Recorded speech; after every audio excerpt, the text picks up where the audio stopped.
যখন সাদ ইবনে আবি ওয়াক্কাস রাদিয়াল্লাহু আনহু দাজলা নদীর কিনারে দাঁড়িয়ে ঘোষণা করতেছিলেন যে আল্লাহ রাসূলের সাহাবীরা, তোমরা কি চাও আল্লাহর দিন নদীর এই পারেই শেষ হয়ে যাবে না ওই দিকে নিয়ে যাবা?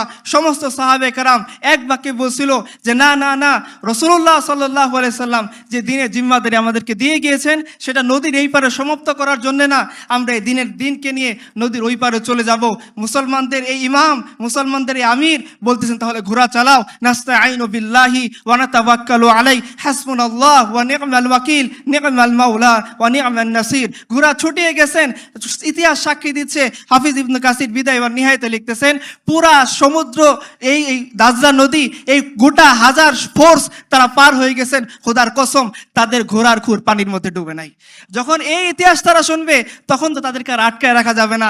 তারা সমুদ্র দেখবে না, তারা আগুন দেখবে না, তারা বাতাস দেখবে না, তারা পশ্চিম দেখবে না, তারা ওয়াশিংটন দেখবে না, তারা দিল্লি দেখবে না, তারা আল্লাহ দিনের জন্য ভাঙ্গা 8টা তলোয়ার নিয়ে রুস্তমের মোকাবেলা করার জন্য দাঁড়ায় যাবে। এই জন্য তারা এই হিস্ট্রিটাকে হাইড করে রাখছেন। তো আমাদের উচিত এই হিস্ট্রিটাকে সামনে নজরে আনা, ইনশাআল্লাহ।